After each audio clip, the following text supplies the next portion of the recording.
Well, that's my cue. Thank you for joining us on segment 2 of Stay Off My Lawn. Great to have you back. We have seen a bunch of people say that they're all their Republican friends. We see this on CNN, MSNBC. They have buyer's remorse and wish they had voted differently and not for Trump.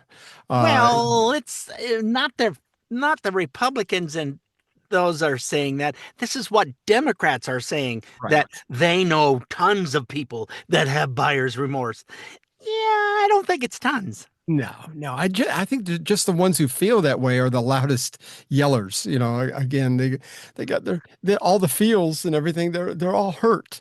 But CNN actually confirmed our suspicions that yeah, I don't think there's too much buyer's remorse out there. Let's talk about Trump voters and how they feel. Do they regret their vote? I mean, this is the big question, right? I hear all these stories, all these articles, all the Trump voters, they regret what they did back in 2024. I'm here to tell you, very few of them regret what they did back in 2024. What are we talking about? Trump voters looking back at 2024. We got a new poll out. The poll was conducted this month. What percentage would change their vote to a different candidate? We're talking just 2%, just 2%. That's not even a wide spot on the road. And then there's this additional 1% who say they would rather not vote. We're talking overall under 5% might or would have changed their vote, Donald Trump voters back in 2024. And then you ask, okay, the same question to Kamala Harris voters, and it turns out the numbers are rather similar. So Kamala Harris is like, yeah, apparently the brain damage was enough to where they continue to support Kamala Harris, even though she's a disaster of a candidate and always has been since 2020. So, I don't know if you have the latest poll that I've seen is the Democrats are polling at 21% approval. 21. We were That's just just reporting a few weeks ago it was 27 or 29. Yeah, it's going the wrong direction. Oh my God. Yeah, 21% is not good. Yeah, you have no approval. Go ahead and say, well, everybody, I don't know who everybody is, but it's not everybody that I know.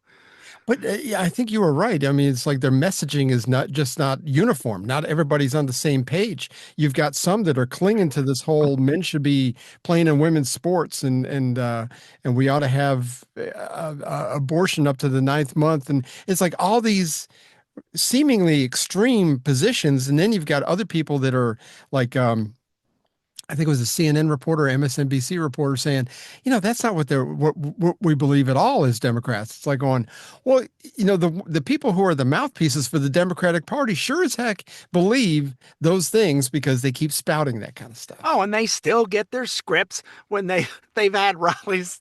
They interviewed one kid who's got this poster and they go, so what is that supposed to mean? He goes, I don't know. I just came here. I took a poster because it was extra money to have a poster. Okay, I'll hold it. He had no clue. And then he had a printout that he actually showed him of the chants they were supposed to. This is what this chant is, so that you don't have to go, what are they saying? You can jump right in. But the more we see those videos, the more it just kind of like firmly makes me realize that these people, they have no idea what they're protesting. They don't care. They needed $100. Yeah, and then you've got the supposed massive rallies of an oligarchy. We needed that clip. I didn't make that clip just because she went on a little bit long, but Yes. Kennedy from Fox News. Yeah. Oh, it was hilarious. Sanders. Yeah. Oligarchy. Well, we have an oligarchy here, and then when Bernie does it, the oligarchy, that you gotta do stuff that's not white for the oligarchy, and most of the Democrats are going, well, and most people go, what? What is? Huh? Well, okay, yeah, we're against that, whatever it means. They have no clue, and his rallies that he has. 90% of them, 85 to 90% are all paid to be there. They had one that they said was 35,000. It was closer to 25,000, but I'll give them that. But of the 25,000, there were so many of them that have been to 9 or more rallies travel around that were all paid for. And they're finding out that they're paid to be there. You've got to I Same had thing with the protesters. What was that one we were talking about? They were protesting. Oh, it was at a Tesla deal in Dallas, and it was like the noon bell rang, and they all went, "Okay, we're done gone. for the day." All of a sudden, packed up, and they were gone. Well, the $100 runs out. I mean, you can't spend all day out there. For goodness sake, I got to go eat lunch. Uh, it's just Uh, really, actually, we have a clip of one of those rallies, and I think it was in Berkeley, California, one of the Bernie Sanders rallies. Later on in the show, they interview somebody that's out there, and they seem earnest. They're just uninformed. They have no idea what they're. no, I haven't got a clue. Unfortunately, they stopped in my state too, just down the road about 20 miles from me. And it was a huge rally. Yeah, there was somewhere between 10 and 12,000, maybe.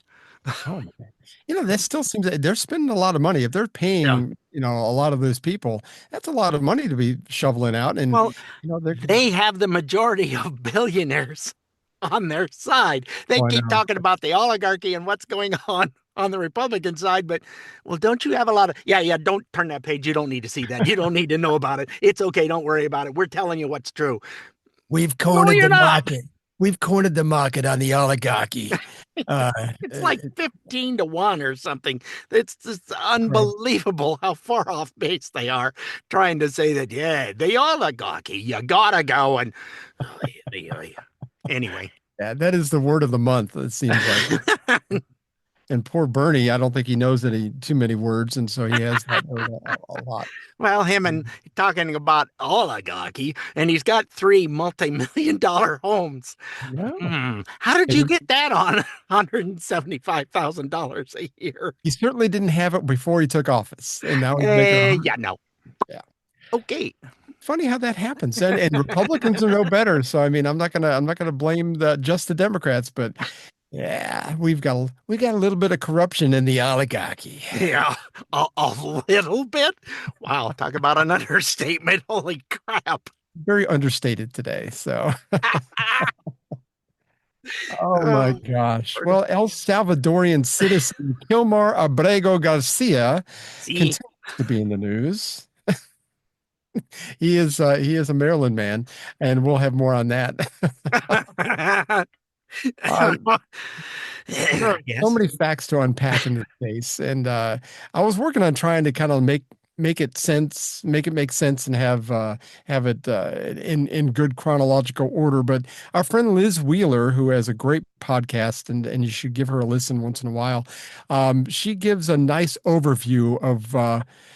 So I just didn't even try to improve on it. So here is Liz Wheeler explaining the whole Maryland man thing. Hey, a couple of important points that the mainstream media is not telling you about this so-called Maryland dad who was deported to El Salvador. First of all, he's not a Maryland dad. He's an illegal alien. He's not a citizen of the United States. He is a foreign national, a citizen of El Salvador. He crossed our border illegally in 2012. He was picked up by law enforcement in 2019 because he was loitering outside of a Home Depot with MS-13 gang members. And according to the Department of Justice at the time, Kilmar Abrego Garcia was also dressed in MS-13 gang wear, a Chicago Bulls hat, and a hoodie that indicated he was an MS-13 gang member in good standing. Now, Garcia didn't apply for asylum when he first crossed our border illegally, even though the law states you have to apply for asylum within the first year of your arrival. He didn't apply for asylum until 7 years later, conveniently, right after law enforcement picked him up and realized that he was an illegal alien and put him in for deportation. Additionally, Abrego Garcia's asylum claim was actually denied. He claimed that his life was threatened by the 18th Street gang who was threatening his mother's pupusa business. He said they also threatened his life. The only evidence of this was affidavits from his family. A judge found this to be not credible, but said don't deport him to El Salvador. The U.S. government's free to deport him to any other country all around the world. That became moot. He was deported to El Salvador because the current president of El Salvador decimated the 18th Street gang. They are no longer a threat if they ever were, which I doubt. And then today, the Department of Justice announces that Abrego Garcia was suspected of human trafficking. In fact, he had an encounter with law enforcement in which he was suspected of trafficking the people in his car at the time, and yet the Biden administration ordered him to be released. This on top of the allegations coming from his wife, who says that Abrego Garcia beat her, that he hit her, with his work boots. He punched her in the eye, gave her a black eye. He scratched her until she bled. And yet, Democratic senators like Senator Cory Booker from New Jersey and Senator Chris Van Hollen of Maryland are traveling to El Salvador to visit Kilmar Abrego Garcia in prison. You have to ask yourself, why? Why are these Democrat senators visiting an MS-13 gang member who was rightfully deported from our country after he crossed our border illegally? Why are they visiting him instead of the family of Rachel Morin, a constituent of Chris Van Hollen, who was brutally murdered and raped by an illegal alien who shouldn't have been here in the first place? The point of this whole saga is Abrego Garcia is an illegal alien. He has no right to be here. He is a foreign national, a citizen of El Salvador, and we have every right to deport him if he broke our law by illegally entering our country, which he did. Again, I don't believe illegal aliens are afforded constitutional protections like due process. They have no American rights. I'm sorry. That's not how it works, people. Yeah, he was pulled over for speeding in a car that wasn't his with 5 other people in the car that all had his address, and there was no luggage. And supposedly they'd been driving for 3 days from Texas. How does all that work? That might have been a ripe car. That's not suspicious at all. I don't know. Yeah, it's gotten to the, but that's what MS-13 has done. It's where they made a lot of their money in the last 4 years is human trafficking. They come over there, they save up their whole lives to pay these people. And you know what? I have to say, I was talking to my daughter-in-law yesterday about this, is that, you have to feel sorry for these people that are fed the wrong information. And as long as you just make it to America, you're going to be just fine. So you pay us all this money, we'll make sure you get there. Once you cross the border, you're good to go. And then they cross the border and they get sold into sex trafficking. They get sold into some kind of slavery sometimes, or they're just kind of left out. And now, especially with the administration has taken border control seriously, they're just getting turned around and sent right back. So not only have they wasted all this money and their time, now they're left with nothing, and they're going back to a country that they're starting all over again with less than what they started with. Yeah, you know what they need to do? They need to watch that old cartoon movie, 5-0 Goes West. There are no gatos in America. And it turns out there's plenty of them. They were lied to. But the thing is, tell them these things. And sometimes these countries, they don't have the internet service like we have. They don't have their $1,000 phones in all their pockets. It's like they don't have the access to the information maybe in some of these third world countries like we would. So for them not to understand how it works once you get here, I can't blame them, and not necessarily. But anyway, MSNBC host Simone Sanders was talking with Maryland Congressman, Glenn Ivey the other day about this case. You're not going to believe what they had to say. Here it is. I've been talking about this all week, but Janae Nelson of the NAACP Legal Defense Fund, she penned an op-ed in The Nation this week, and her op-ed talked about that we think that democracies are the way they die is dramatically through these wars and blood is shed, and it's cinematic in a sense. But really, the realistic way in which democracies die is that it's dismantled brick by brick, piece by piece.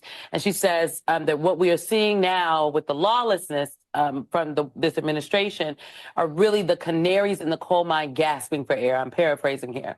But to me, that is why Kilmar Abrego Garcia's specific case, the case of the gentleman who's a makeup artist out of California who was also sent to that prison, that is why the 75% of the folks who have been sent, the men who have been sent there that don't have criminal records, that is why this is so important. Because if they could do it to them, if they could snatch students off the street without any pushback or recourse, they will do it to any of us. To be very clear, it's going to be the people of color and vulnerable communities that are next in line. I think that's right. And that's certainly part of why the African-American community is so strongly behind the supporting Killmonger. Yeah, we're like, we are not for this. Yeah, because as you just said, if they're going to whisk them away, what are they going to do with us?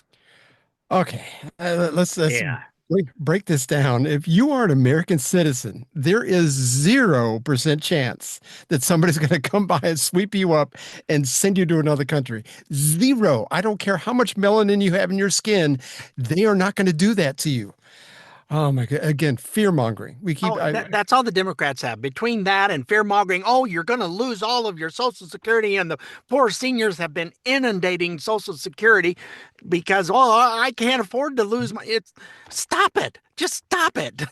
they don't know Jeez. how. That's all they have. That's it. And when it comes from AARP, that's the worst. Absolutely. Oh, Absolutely. And that's where we get the Medicare supplement that we have for my wife. So it's like, so we get the magazine every month too, and I hate it.